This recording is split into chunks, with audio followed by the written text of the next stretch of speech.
Ice Harbor Mittens by Robin Hansen, illustrated by Jamie Hogan. If you're going to be a sternman on Sam Aldrich's boat this winter, you're going to need a pair of compass mittens, Aunt Agnes told Josiah when she stopped by for a load of crab to pick. Josie grinned proudly. If he was getting his own pair of compass mittens, he must be getting to be a man.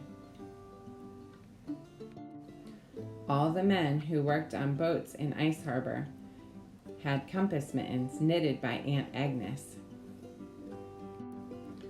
The design on the mittens was little wheels laid side by side, with lines pointing north and south, and east and west. Aunt Agnes put her hand flat against Josie's to see how long his fingers were. They were the same length, although Josie was 11 and Agnes was probably as old as the rock her house stood on. She took his hand in hers to see how fat it was, too. Josie was a little scared when she did that, with her hand as dry and skinny as an osprey's claw. The day the mittens were ready, Josie went to Aunt Agnes's little house overlooking the bay.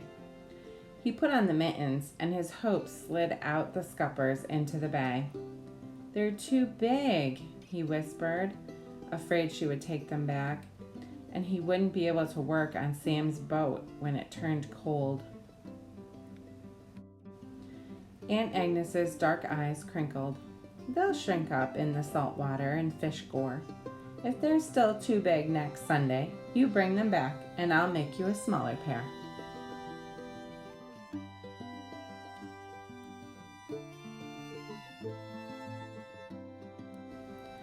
The next morning, when Josie met his older cousin Sam walking down to the wharf, he waved at him with one of his new mittens. Sam said. "Got yourself a pair of Aunt Agnes's old-time compass mittens, do ya? Look what I got." He held up his hands. Sam's mittens had a pattern of little red triangles all over. They fit his hands perfectly. "Woman over to Woolwich made them for me. I paid her $5, Sam said. "They've got red on them, so's you can find them easy. And the saw teeth all point into the center, like the way you want to go." Josie wished he had a pair like Sam's, instead of a pair too big, old-fashioned, black and white compass mittens. Aunt Agnes's mittens had only cost $0.25. Sam showed him how to dunk the compass mittens in the cooling water from Lily Mae's engine and to wring them half dry before putting them on. Then clap your hands around your body like this to get your blood flowing. He slapped himself on the back of his shoulders and danced around a little. That way, your hands will stay warm when they get wet. That day while Josie worked, the mittens rubbed on the traps and on the hauling lines, and they warmed up on the engine at lunch. When Josie took them off in the afternoon, they didn't look new anymore. They looked like the mittens men wore on boats, kind of rubbed and fuzzed and matted. They were even a dite smaller, but they didn't have bright red saw teeth. When they sold their lobsters that day, Josie saw that some of the other older boys had new sawtooth mittens too, and were showing them off. Josie went to Aunt Agnes's house up on the rock. She gave him a cup of warm cocoa and teased him a little. "Are your mittens still too big?" The cocoa felt good after being out in the cold all day. "A little, but they're working at shrinking." "Are they too cold? You work a hole in them already?" Aunt Agnes asked, smiling. Josie didn't know what to say. "No, they're warm, but Aunt..." "Yes, but what?" "I wondered..." Josie didn't want to say it, but he did want red and gray sawtooth mittens that fit his hands, and he couldn't go to Woolwich, and he didn't have $5. I wondered if you could make me mittens with little red triangles instead. Sawtooth mittens. There, he had said it. Aunt Agnes's osprey-sharp eyes seemed to shrink him into a little kid. He couldn't even mention the quarter he had in his pocket to pay for the new mittens. Like Sam Eldridge's, he added in a tiny voice. Sawtooth, is it? She asked finally in a quiet, hard voice that was worse than Mom's when she was angry. Sawtooth, she said again, and her anger was like a cold wind in the warm little house. Sawtooth is for farm boys. You're a fishing boy, about to be a fisherman. Josie Eldridge. You go get yourself sawtooth mittens from Amelia Perkins over to Woolwich if you want, but don't you trust them like compass mittens that shrink and mold to your hands, with lines that point north and south and east and west. Josie felt hot all over and was glad when Aunt Agnes told him to get on home. When he got home, Josie said to his mom, "That mean old Aunt Agnes won't make me a pair of sawtooth mittens." "She already made you compass mittens, didn't she?" his mom asked. Josie stuck out his lower lip. "Didn't she? With lines that point north and south and east and west? But did you thank her for him?" He hadn't. He had never said thank you for his new mittens. "I paid her a quarter," he said. "You didn't thank her?" his mom asked again. "I'll make her a lobster stew tomorrow while you're out with Sam. That's her favorite. You take it to her tomorrow afternoon and you say thank you." "Okay, but..." "No buts, mister," his mom said. "She made those mittens for you because you're an Ice Harbor boy commencing to fish. Not for your little quarter. Ice Harbor men wear compass mittens to bring them home safe. They're our good luck." Josie thought that was stupid, but he didn't dare say so.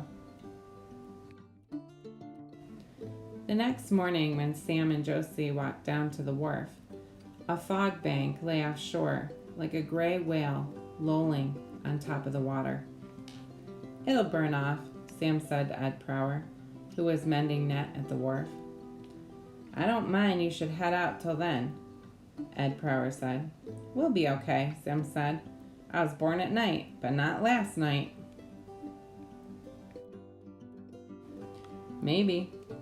How much you gonna catch, since you know everything?" Ed Prower snapped back. "You oughtn't to head out till it burns off."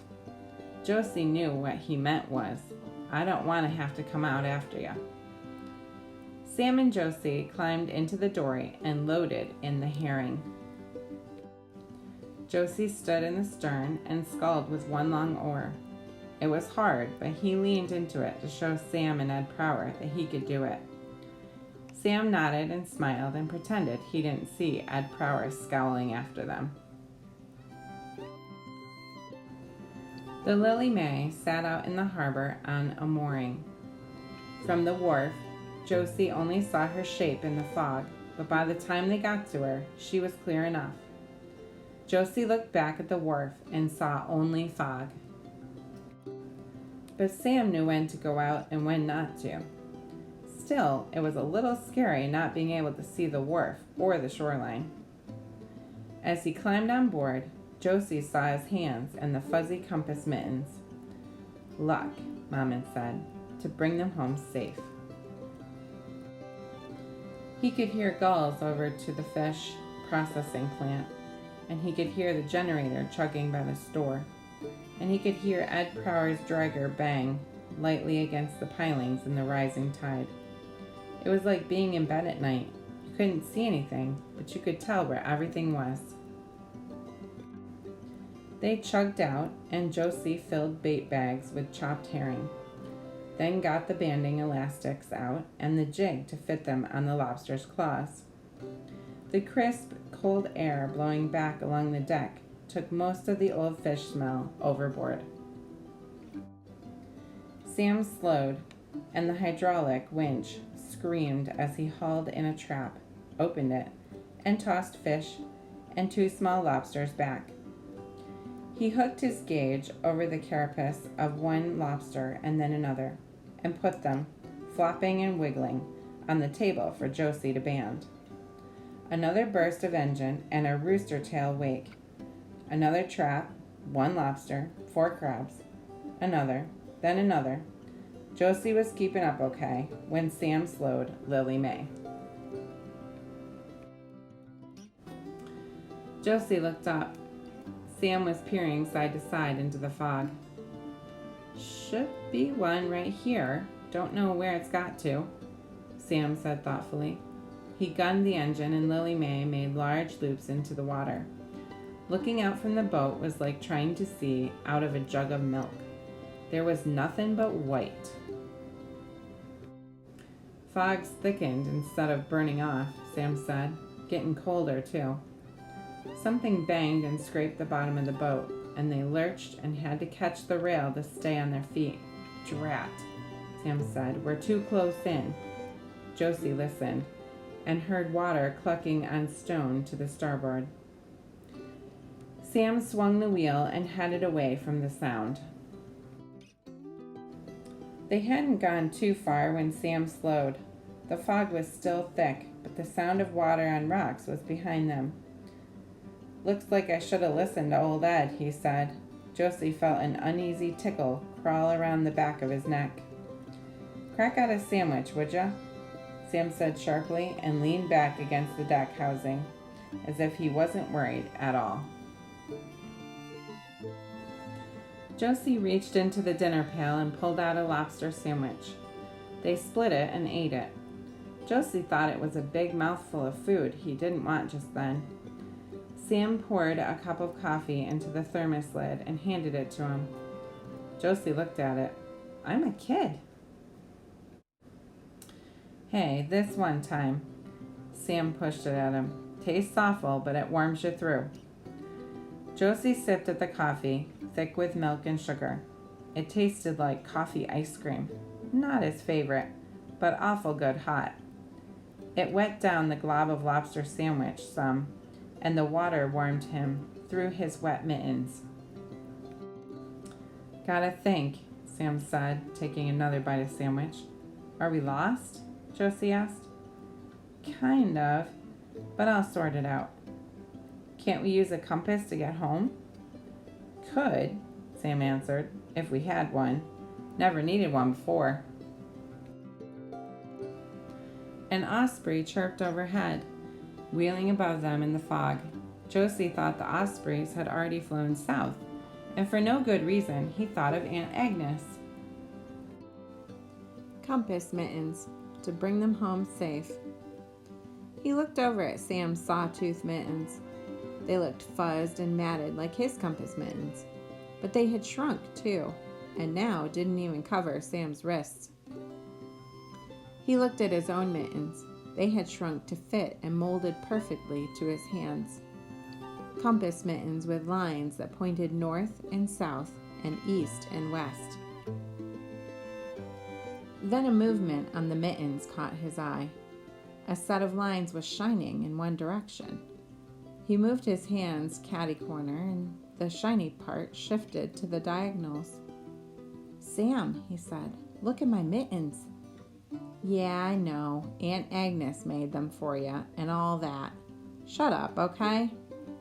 No, for real. Check them out. He put his hands out towards Sam, and the shiny part moved again, as if each little fiber of the wool was a skinny little diode. They're pointing that way. See the light? Sam looked and looked, then shook his head. For real, he said softly. I'd heard, but I thought it was just tales. What's it mean? Are we supposed to go that way? Don't know. Might mean that.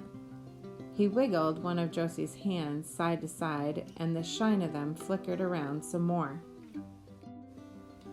Off the stern, Josie heard the water clucking on the rocks again.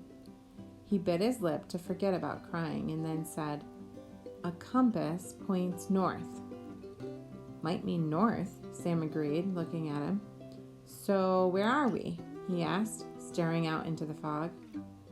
Josie said, "I heard an osprey just now." Sam nodded. "Me too, and that osprey hangs around Bateman Ledge. In summer, anyhow. But the tide is full, and we wouldn't run into that. So the ledge we nearly fetched up on is probably shoreline of Sabino. That would make that," he pointed toward the stern of the boat, "east. Let's see your compass, Mittens, again." Josie held them out, pointing the tips towards where they'd come from. The shine in them was on the sideways lines. "Okay, point them that way." He turned Josie's mittens to the left, and the lights lined up lengthwise on the mittens. "It's north. They're telling us north." He laughed and gunned the engine. "And we need to go south to get home, without running into Bateman Ledge or the Sabino shore."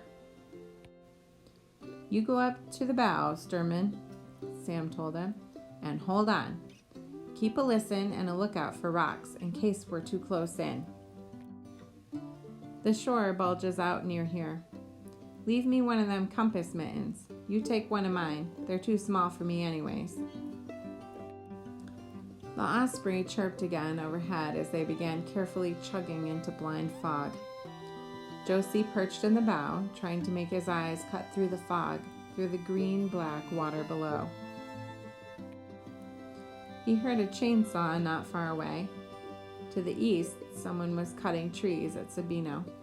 A dog barked, a Sabino dog. He glanced at his compass mitten. It looked like an ordinary mitten again, rubbed and matted and molded to his hand. Then it flickered, just a dite, and went out.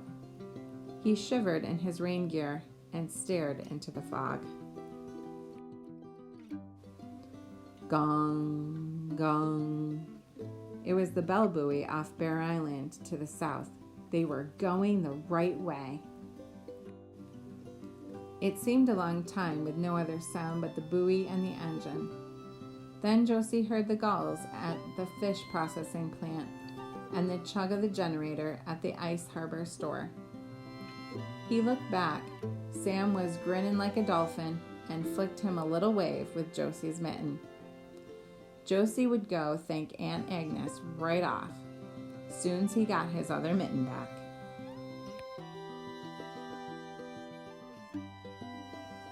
If you enjoyed this read aloud and would like to hear more, please like, subscribe, and share with your friends.